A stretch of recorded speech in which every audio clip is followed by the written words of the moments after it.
como já foi dito o tema da palestra, hoje a gente vai ver algumas coisas relacionadas a aplicações web no geral e alguns conceitos do PWA que a gente pode aplicar não apenas no front-end. Tá? Eu vou falar um pouquinho de front-end, mas mais coisas aí vão vir na palestra. Bom, meu nome é Eduardo, tem o meu Twitter aí se você quiser seguir, às vezes eu posto algumas coisas legais, às vezes não. Trabalho no GetNinjas. Alguém conhece o GetNinjas aqui? Ah, legal, uma galera. Pô, massa. Então nem preciso explicar muito, né? Mas para quem não levantou a mão, a gente é uma plataforma de contratação de serviços, a maior do Brasil aí. E a gente faz essa intermediação entre pessoas que precisam resolver alguns pepinos no geral da vida, sei lá, diarista, pedreiro, enfim, e esses profissionais. Sempre estamos contratando, se vocês quiserem depois trocar uma ideia, é só me chamar. Faço parte do Dev na Estrada. Quem ouve Dev na Estrada aqui? Podcast. Caraca, bastante gente, legal. É um podcast sobre desenvolvimento, a gente tem uma pegada um pouco mais de ambiente de trabalho, a gente fala um pouquinho mais do dia a dia dos desenvolvedores, enfim. Quem não escutou ainda, vale a pena. Sexta a gente teve um episódio muito massa, assim, emocionante, de uma carreira de um desenvolvedor de Minas. Vale a pena vocês darem uma olhada depois, quem nunca ouviu. Eu vou falar um pouquinho rapidinho dessa iniciativa que algumas pessoas de comunidades diferentes se reuniram para falar, mas sobre diversidade em tecnologia. Tá? Essa iniciativa surgiu depois de alguns problemas que a gente teve na BrasilJS, não com o evento em si, mas com pessoas que, por conta da Evelyn, que é uma trans, palestrou, ela sofreu várias ameaças na internet, coisas pesadíssimas, e a gente resolveu, não só por conta desse episódio, mas também por outros que a gente tinha já passado, se reunir e falar, pô, vamos discutir isso melhor e vamos se organizar para poder apoiar pessoas que passam por esse tipo de coisa e a gente se unir e dizer que a gente apoia essa causa, tá, de diversidade. Então, entrem lá, tem vários conteúdos, coisas que dá para vocês lerem lá, e para palestrante, recurso para empresa, enfim, a gente quer crescer isso, é open source, se vocês quiserem colaborar também, fiquem à vontade. Falar rapidinho também sobre o GitHub do Frontend BR. Quem conhece aqui o Frontend BR? Oh, legal. A gente está aí também na área de comunidades, né, do Intercom. A gente é um fórum, tá, pessoal? Vocês criam uma issue com uma dúvida, colocam lá, tem muita gente comentando, a gente tem mais de 1.500 stars, mais de 700 issues lá, de todos os assuntos diversos sobre front-end. E tem coisa de vaga, evento, enfim, tem muita coisa ali. Depois entrem lá e fuçem à vontade. Beleza? Bom, vamos lá para a palestra, né? PWA o quê? Né? Aí eu estava montando os slides e falei, pô, vou pegar uma imagenzinha para colocar, né, sobre PWA. Eu achei isso aqui, bizarro, mas PWA era um órgão do governo dos Estados Unidos que era responsável por construção de coisas muito gigantes lá, sabe? Tipo, eles construíam umas paradas desse tipo aí, sabe? Tipo, barragens de... Enfim, mas foi só um momento de descontração aí, tá? Mas o que é, de fato, o PWA? Progressive Web Apps, tá? Progressive Web Apps.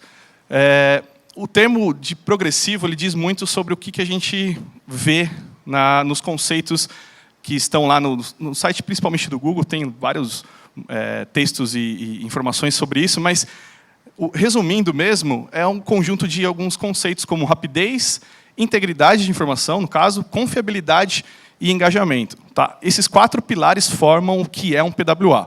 E aí, dentro desses pilares, a gente tem algumas formas de medir isso na nossa aplicação web. Beleza?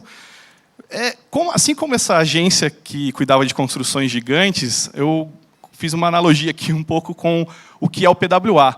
Dentro dele, a gente tem algumas auditorias, tá, para certificar que a gente está seguindo aqueles conceitinhos que eu falei lá, aqueles 4. Então, você tem vários tipos de métricas para definir que realmente a sua aplicação é progressiva. Mas é só front-end? Não. Tá? Não é só front-end. Então, tem mais coisa por trás da tecnologia do PWA, por trás do conceito, desculpa, do PWA, que às vezes a gente se perde na hora de conversar, né? Porque muita gente fala, pô, é um manifesto que você coloca lá, e aí fica bonitinho a tela, você consegue instalar por via de um link do browser, instalar uma aplicação como se fosse nativa. E não é só isso. Tá? Então, a ideia dessa palestra é mostrar um pouquinho sobre coisas que a gente deve fazer, ou deveria fazer, para que um PWA realmente atenda aqueles 4 conceitos. Certo? Bom, vamos começar com o server-side. E algumas coisas bem básicas, mas deixa eu fazer uma pesquisa rapidão. Quem é front aqui? Legal. Back-end. DevOps. Ah, legal. Bom, bacana. DevOps 3, né? A galera... Ou, vou falar, infra. Aí, será que vai levantar a mão? Ah, ninguém levanta a mão, né? Todo mundo é DevOps agora. Enfim. Bom, legal. O objetivo desses slides é mostrar um overview de cada parte da aplicação, desde o server-side, da infra e do front, do que a gente pode fazer para que um PWA, de fato, funcione com performance e atenda aqueles 4 conceitos lá. Bom, algumas coisas bem básicas para começar, quem já é back-end ou infra já tem ideia disso, mas gzip, gente. Tá? Cara, use gzip para tudo, sabe? Lógico, tem algumas regrinhas específicas que requests muito pequenos talvez não façam sentido, mas conteúdos muito pequenos não fazem sentido. Mas, no geral, você já deveria estar habilitando o gzip na sua aplicação há muito tempo. Tá? E é muito fácil. No Nginx você consegue colocar 3 regrinhas aqui e já está habilitado para você usar.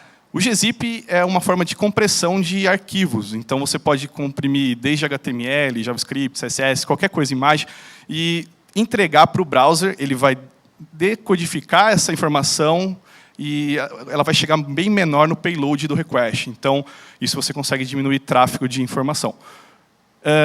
Isso no Nginx. No Node, cara, mais fácil ainda, você consegue fazer um require, né? Tudo é módulo, né, no Node, então a gente faz o npm install lá e já funciona. É lindo. Eu posso usar dentro do Express o compression, que é muito simples também, você coloca ali e já pronto, já está tudo funcionando. É mágica, assim. Então, é um negócio simples que te dá um poder muito grande de entregar a página mais rápido. Tá? Outro ponto que a gente precisa tomar cuidado é compressão de imagem. Né? Imagem é um negócio que mais a gente... Depois das fontes, né, as web fontes, eu acho que imagem é uma das coisas mais complicadas em aplicações web. Vocês estão vendo alguma diferença nessas duas imagens, assim, a olho nu? Alguém, assim? Pô, se tivesse alguém, eu ia ficar mal aqui, porque eu construí meu... Né, tudo em cima disso. Enfim, essas duas imagens, elas são quase que parecidas, você percebe ali um pouco de... Eu tive que aumentar um pouco a imagem, aí você percebe um pouco da degradação da imagem, mas é um negócio tão pequeno, né, que para algumas aplicações nem faz sentido você ter uma imagem 100%. Então, uma tem 34 KB e outra tem 11. Tá? Então, de novo, use compressão de imagens assim, em todo lugar. E, para fazer isso... você tem vários tipos de ferramentas. Imagens, no geral, tá? PNG, JPEG, GIF, SVG, você tem algumas ferramentas que você consegue colocar dentro da sua aplicação e falar com o seu servidor para renderizar isso, fazer um pré-render disso, fazer um pré-build disso. E dá para automatizar, claro. Então, tem algumas ferramentas, como, por exemplo, o ImageMin, que você consegue colocar dentro do build. Então, você faz essa compressão de imagens meio no-brainer, né? Ela faz a compressão dela sem você ter que ficar lidando com libs muito do core, do Linux, por exemplo. Então, eles já abstraem isso para você. E todas elas usam aqueles outros 4 itens que eu passei antes aqui, tá? Essas libzinhas aí, tá? Então, é facinho de instalar dentro de uma stack aí, tá? Um outro conceitinho também dentro do PWA, todos esses pontos que eu estou falando aqui são algumas auditorias, tá? Que o PWA usa para você fazer com que ela seja válida, sabe, a sua aplicação. Então, ela tem uma performance equivalente a um app, vamos dizer assim, nativo. Assim, né? O First Byte é uma das coisas também importantes. Eu coloquei o exemplo do GetNinjas aqui. O que é o First Byte? Vocês estão vendo esse gráfico de conexão e de response? Esse trechinho aqui, olha, desde o DNS até o response aqui, é um time to first byte. É o tempo que o primeiro byte chega no browser do cliente. Tá? Isso é importante porque ela mostra um pouquinho da saúde da sua aplicação. Isso no server-side. Tá? O quanto demora para fazer busca de informação, queries, DNS, handshake e tudo mais. Então, esse first byte também é importante para a primeira impressão que o usuário vai ter da sua aplicação. Tá? Eu coloquei aqui separado, mas é exatamente isso. É o tempo que você faz o envio da requisição, o tempo de processamento do servidor e assim que ele chega o primeiro byte para o cliente. Todos esses três conjuntos formam o conceito de time to first byte. Para você checar isso com uma ferramenta externa ou na mão, assim, tem esse byte check aqui, você coloca o URL, ele te mostra aqui como que está esse tempo, né? Geralmente, você precisa ter um tempo razoável, tá, de first byte. Tem gente que fala 200 milissegundos, dentro do PWA tem 100 milissegundos, mas são coisas muito assim específicas de aplicações, sabe? Então, de repente, não rola fazer isso em todas, mas quanto menor, é melhor. E como que eu faço para resolver isso? Não tem jeito, você tem que melhorar a resposta do seu servidor. Então, seja na aplicação, seja você melhorar suas queries, fazer alguma uma estratégia de cache de query, sei lá, tem vários jeitos de N aplicações fazem para resolver isso. N frameworks e linguagens fazem para resolver isso. Você também pode usar um cache na frente, tá? A gente lá no Get Ninjas usa o Varnish, então ele faz o primeiro request para a aplicação, quem o primeiro usuário visita, vai demorar um pouquinho para o primeiro usuário, mas a partir do segundo todos vão receber uma versão cacheada desses arquivos, tá? Então você não tem mais o render do server sendo impeditivo, um gargalo. Ou uma CDN, e logo a gente vai ver na parte de infra o que a CDN pode ajudar a gente. Então, de novo, é importante o time to first byte para a primeira experiência do PWA. Então, se a gente está falando de tentar igualar a mesma experiência que o usuário tem numa aplicação nativa, a gente precisa ter essa sensação também de como se ele estivesse abrindo um app, né? Então, é bem importante. Outra coisa que nem sempre se ouve em palestras de PWA, mas é a parte de sincronia de dados, né? E nem acho que no PWA, nos conceitos, você tem isso muito claro nas auditorias lá. Mas, quando você constrói uma aplicação, é fato que você vai precisar salvar informações no back-end, ou localhost, localzinho ali no cliente, e depois sincronizar essas informações. E aí tem algumas ferramentas, e acho que uma ferramenta bem mais robusta para você trabalhar com isso é o PaultDB. Alguém já ouviu falar do Pault? Ou do CaultDB? Então, o PaultDB ele faz a mesma coisa que o CaultDB faz no back-end. Tá? Ele é um banco de dados orientado a documentos, né? Então você pode fazer emular dentro do browser um banco de dados mesmo. Tá? Então, seja a tecnologia que for que o browser suporte, ele faz essa abstração para você. Se o browser não suporta IndexedDB, ele tenta usar um local storage. Se ele não usa local storage, aí não dá mais, né? Não tem como ir mais fundo que isso. Eu ia falar cookies, mas não faz sentido. Ele consegue abstrair isso para você não se preocupa mais com isso. A única coisa que você precisa fazer é criar um banco de dados local, dar um new PaultDB, criar um novo banco, né, com alguma URL, se você já tem isso online. Se você não tiver, você pode omitir essa string aí de URL, que ele vai criar um banco de dados dentro do seu navegador mesmo. E aí, olha, eu criei aqui um modelinho de dados aí, com meu nome e tal, e-mail. E olha só como é fácil. Você faz um find dentro do DB. Se você achar esse cara, isso é um caso de quando você não acha, você consegue fazer o put. Agora, quando você faz o put direto, e ele já existe, ele dá um conflitinho. Tá? Então, você tem que tratar isso. Eu coloquei aqui o exemplo mais cabuloso, né, de que você já tem essa informação exatamente assim. Ele faz o controle via o have. Então, se você tem essa have, a revision dessa informação, ele vai dar o conflito. Ele fala, pô, você está inserindo uma informação aqui, tem certeza? Então, você consegue controlar isso. Então, o put e o find para fazer inserção de informação dentro do cliente. E como que eu sincronizo isso depois?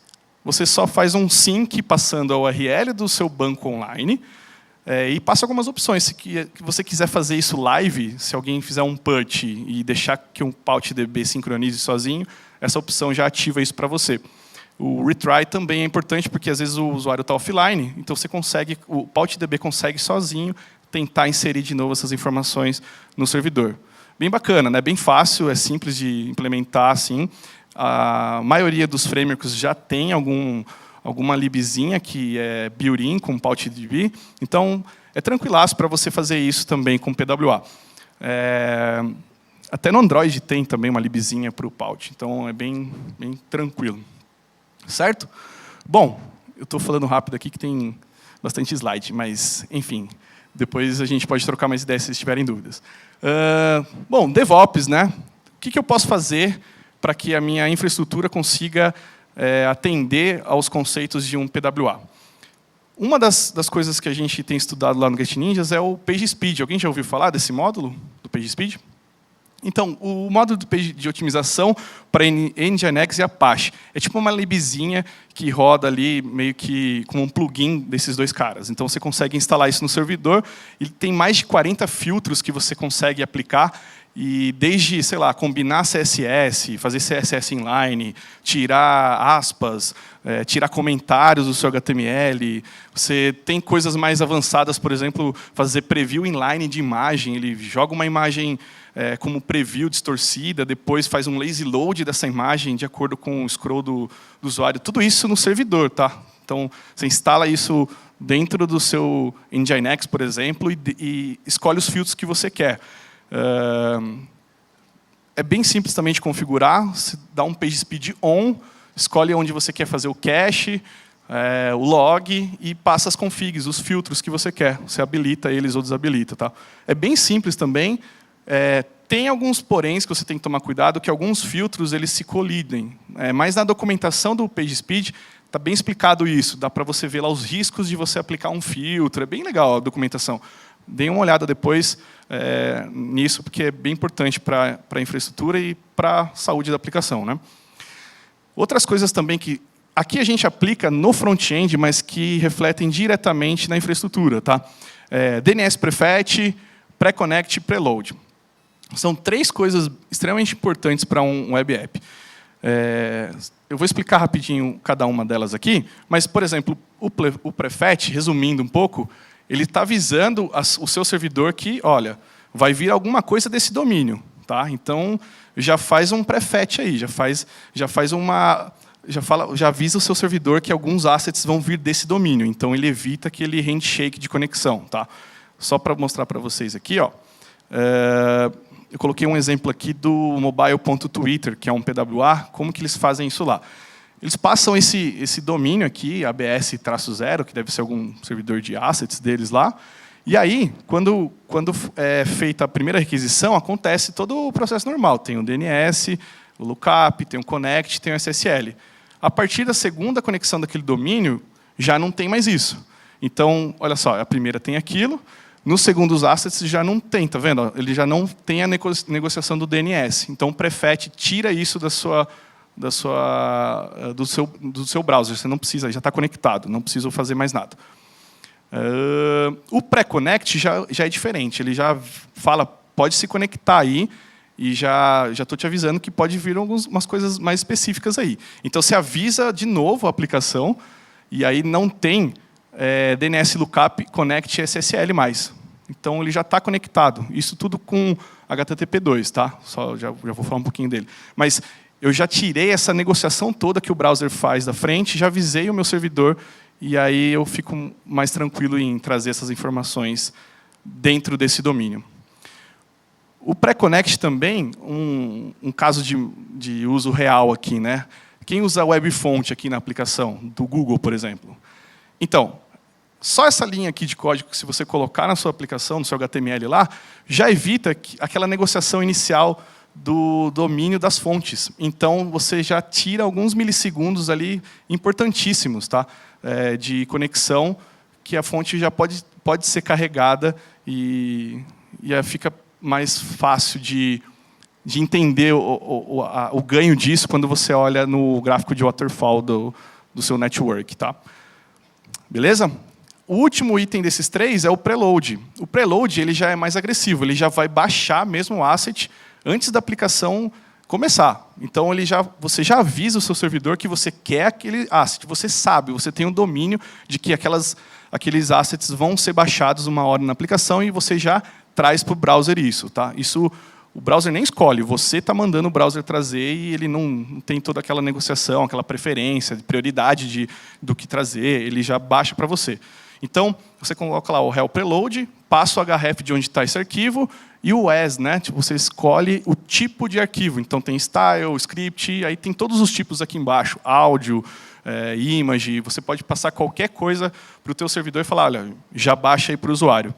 E olha só, aquele exemplo que eu passei lá, de novo do Twitter, é justamente isso, olha, foi extremamente rápido para responder aqui, esse tempo aqui é o de render, tá? Esse gráfico aqui é de render, não tem tempo de request aqui.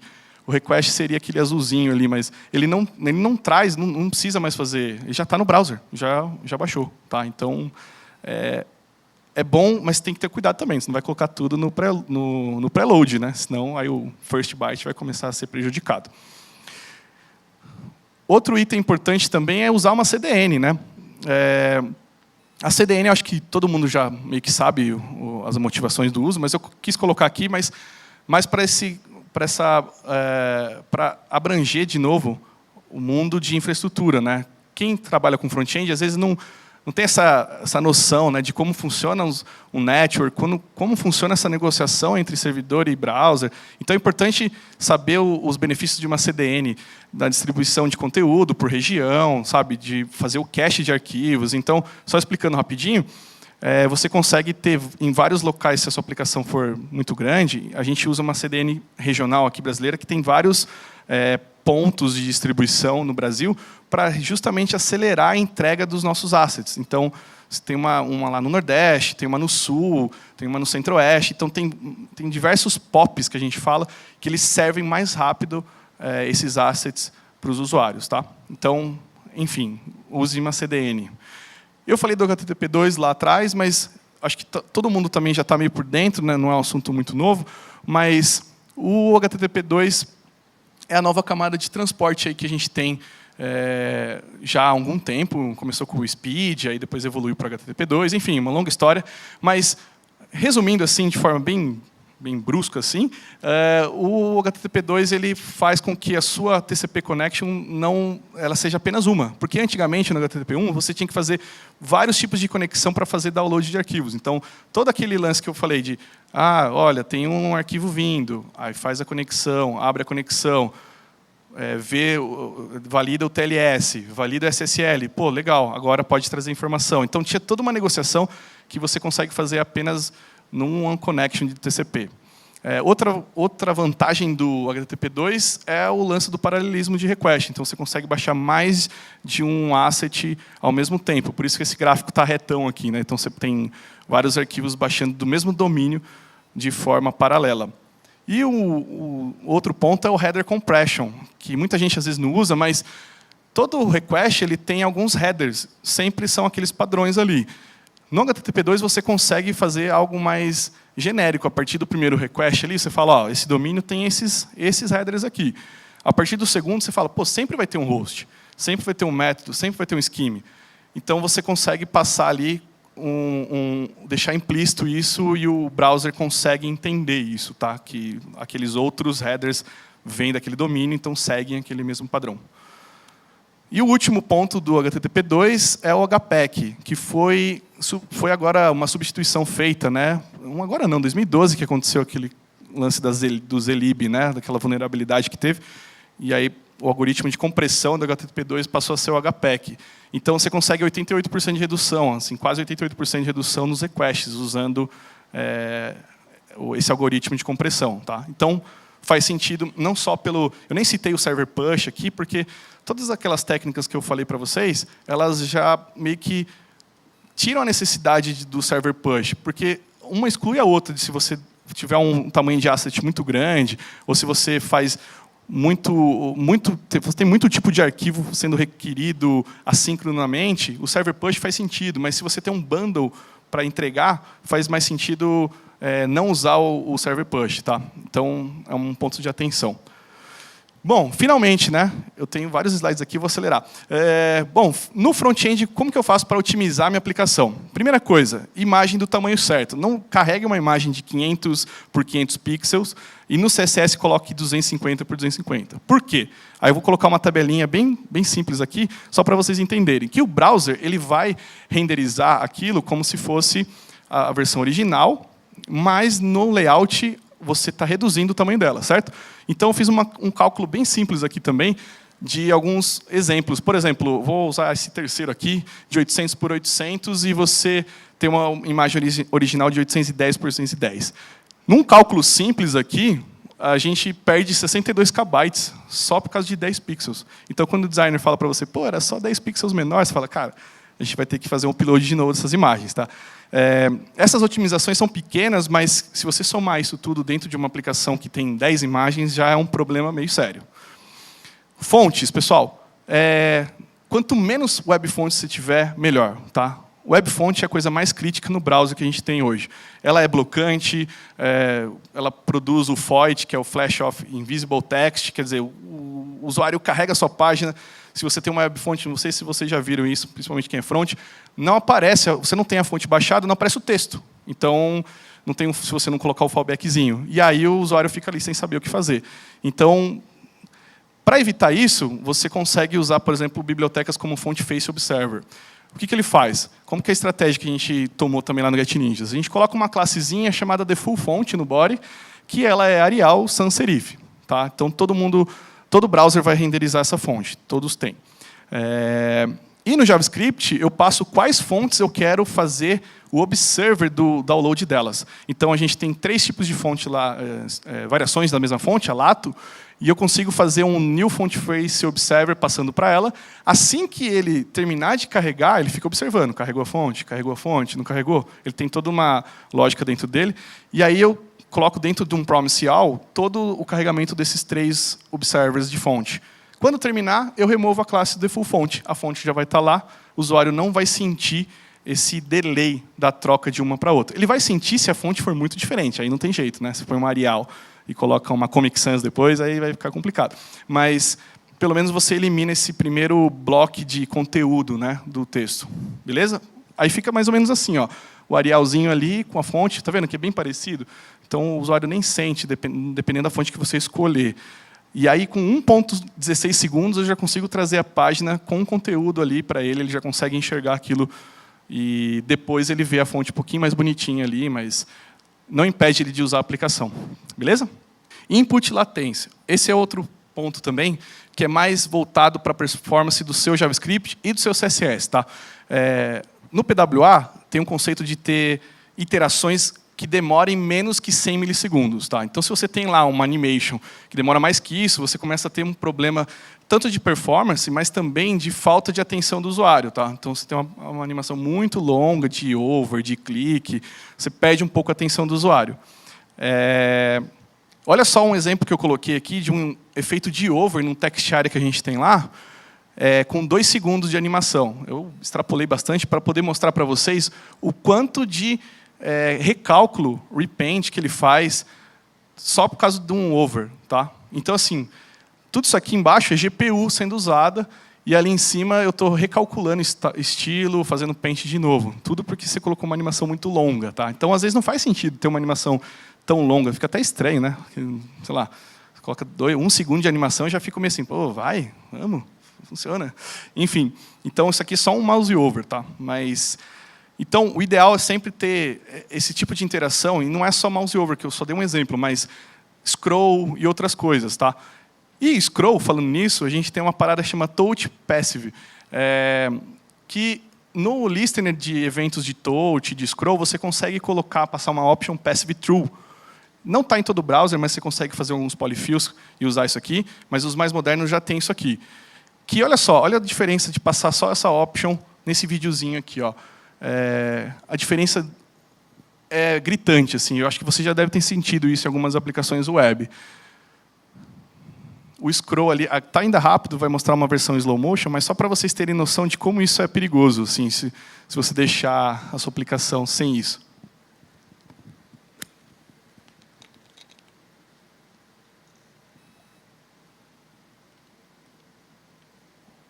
É bizarro, né? E assim, é um negócio simples de resolver, né? Você coloca uma opção lá e já funciona. Por que acontece isso? O browser ele tenta descobrir se você está dando um touch, ou se você está fazendo um pinch, um zoom, ele tenta descobrir isso, com base na sua interação. Então, por isso que tem esse delayzinho para ele decidir o que ele vai fazer, se ele scrolla a página ou não. Então, o passive true, você já está falando, olha, eu sei que eu quero que no touch move ele faça o move. E acabou, já resolve para você. É bizarro, né? Browser é bizarro, vamos falar a verdade, né, gente? A gente é herói para trabalhar, heróis e heroínas trabalhando com browser aqui. Outro item rapidão que está acabando a minha palestra é Critical Path. Vocês já ouviram falar desse termo? Acho que o Sérgio comentou disso na palestra dele, se eu não me engano. Mas, resumindo aqui, tudo que está acima da primeira dobra da sua aplicação, ela é crítica para o usuário ver. Tá? Então, uma das técnicas que a gente resolveu implementar no GetNinjas também é fazer CSS inline, do que é mais importante, do que aparece na primeira dobra. Então, a gente tem um baita de um CSS aqui que a gente extrai, e com base na primeira dobra, fica feio mesmo. Tá? Não é para ninguém codar com isso aqui, pelo amor de Deus. Mas isso aqui é gerado no build. Então, já na primeira impressão que o usuário tem, isso aparece. Só que o problema disso é que você prejudica o time to first byte. Então, você aumenta demais o tamanho do seu HTML, e a consequência é o time to first byte que a gente falou lá no começo, ser um pouco maior. Se o trade-off for pequeno, assim, vale a pena muito o Critical Path. Tá? A experiência do usuário é muito melhor com isso. Outro conceito bem novo também é o First Meaningful Paint. Esse cara, ele é um pouco complicado de entender, porque até no waterfall do Chrome, lá, aquele Web Dev Tools, ele mostra vários desses pontos e aí fica difícil saber o que é esse cara. Mas, resumindo também, se vocês verem aqui, qual dessas aplicações está usável? Né? Qual dessas aplicações eu consigo já interagir ou pelo menos ver alguma informação? Óbvio que essa última. Então, assim, esse tempo do First Meaningful Paint é desde o carregamento da sua página, o render, e todo o processo de cálculo de layout feito. Tá? Então, eu já tenho tudo, já tenho fonte, eu já tenho imagem, já tenho tudo, e aí ele usa essa informação. Por isso que o prefetch e o preload é importante, porque ele já traz essas informações o quanto antes para o browser do usuário. Então, o quanto antes ele vê essas informações, menor aquela quebra de confiança, que é um dos pontos do PWA que eu comentei no começo. Beleza? Outro ponto aqui rapidão, JavaScript não blocante. Use async e o defer. A diferença entre os dois, async e o defer, deixa eu voltar aqui rapidão, mas é um atributozinho que você coloca no script, tá? E os browsers também mais modernos, eles já têm isso por padrão. Qual que é a diferença entre os dois? O async, ele é carregado enquanto o DOM é carregado. Então, ele paraleliza o carregamento. Porque se você não fizer isso, o JavaScript fica blocante, tá? Assim que ele é carregado, o script ele é executado. Beleza?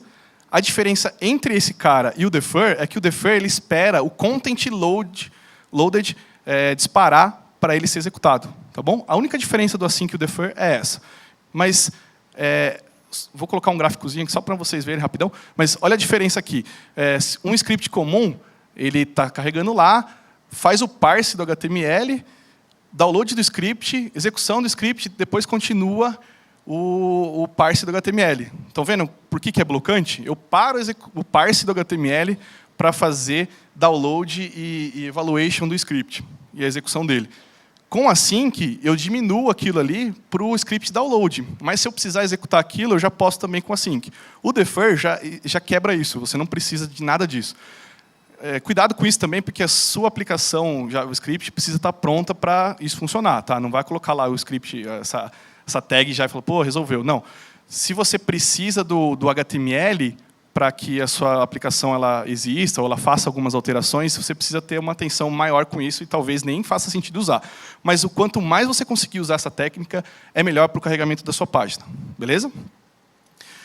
Últimos pontos aqui, estou terminando, já esgotou meu tempo, vão me xingar. Service Workers. Quem já ouviu falar de Service Workers aqui? Pô, legal, bastante gente. Explicando rapidinho aqui, para quem nunca ouviu, o Service Worker é como se fosse um proxy, uma camada entre a nuvem, entre o servidor e o browser. Então, o browser está lá, ele faz um request para uma imagem. O Service Worker intercepta esse request e aí ele pode decidir o que ele quiser fazer com isso. Ele pode servir de um cache local, ele pode não servir essa imagem, pode trocar, você pode trollar seu usuário, né? Tipo, vai trazer o logo de tal coisa e trazer outra informação, você consegue manipular os requests. O Service Worker tem esse poder, tá? De interceptação mesmo. Então, como que funciona? Eu checo o suporte dele, registro um worker, então o worker ele executa numa thread paralela da sua aplicação. Então tá a sua aplicação bonitona lá rodando, o Service Worker ele roda em paralelo, tá? Dentro do Service Work, você tem alguns callbacks ali, uns listeners, na verdade, de install, fetch. O install você consegue fazer download de assets para poder a sua página já ter essas informações. Tá? Então, eu estou fazendo um pré-cache de um possível asset que na outra página eu já precise dele. Geralmente, você coloca coisas que são default entre elas. Tá? Não adianta baixar toda a aplicação e, às vezes, o usuário nem vai para outra página. Né? Então, faz sentido você escolher de forma com sabedoria, né, esses arquivos. E no Fetch, olha só, você consegue... Tem uma API também, o Cache API, que você consegue abrir uma versão de cache, esse conceito de open, né, dentro do cache, procurar se já tem aquele arquivo que está sendo feito o request, e se já tem, retorna ele mesmo, não precisa ir para o servidor. Por isso que ele é um proxy. Tá? Então, ele bate nesse script, você checa se você já tem ele no browser e retorna direto, não precisa ir para o servidor. Agora, se você não tem, você pode fazer um catch ali e continuar o request, e a vida segue. Certo? Tranquilão, né? Bem simples de fazer. Lá no browser tem lá uma seção de cache que você consegue ver a lista de todos os arquivos que o browser baixou via Service Workers. Tem várias estratégias disso. Tá? Tem Network First, tem Cache First. Eu recomendo bastante vocês usarem algumas ferramentas para também montar o Service Worker. Tá? Essa SW Pre-Cache já faz o trabalho meio que sujo que você teria que fazer na mão de checar se o arquivo já existe, se é request para...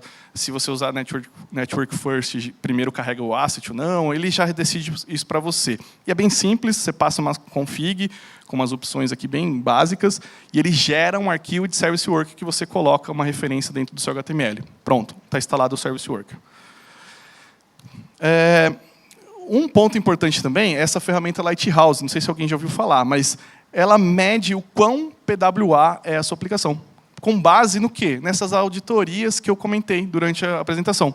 Então, todos esses pontos, todos não, mas os de sincronia, por exemplo, não estão aqui, mas a maioria desses pontos estão listados nesses checkpoints, nessa pontuação. Então, você consegue fazer aqui com que seu web app tenha uma nota de quão PWA ele é. Bom, não estava ruim, né? Falou que ia melhorar, mas parece que o pior. Parece complexo, né? E, realmente, não é simples. Eu vi já muita palestra de gente falando, pô, PWA é simples, põe um manifesto lá, vai ficar bonitinho o app, vai ficar com a barra azul, e funcionou. Oh, legal, Service Workers é bacana e sai usando. Não, tem muita coisa envolvida numa aplicação web. Então, o PWA ele só veio para trazer essas auditorias e reunir isso num doc, né? Para que todo mundo olhe e fale, pô, é isso, consiga validar seu web app assim.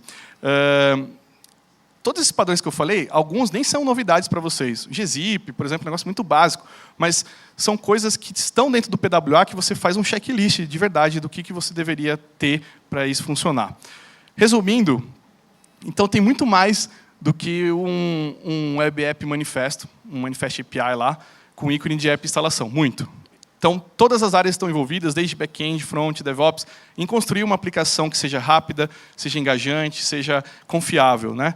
E uma opinião final, não. Os apps nativos não vão morrer tão cedo, tá bom? É só uma discussão que a gente estava tendo agora com a Thaís. Beleza? É isso, pessoal. Obrigado.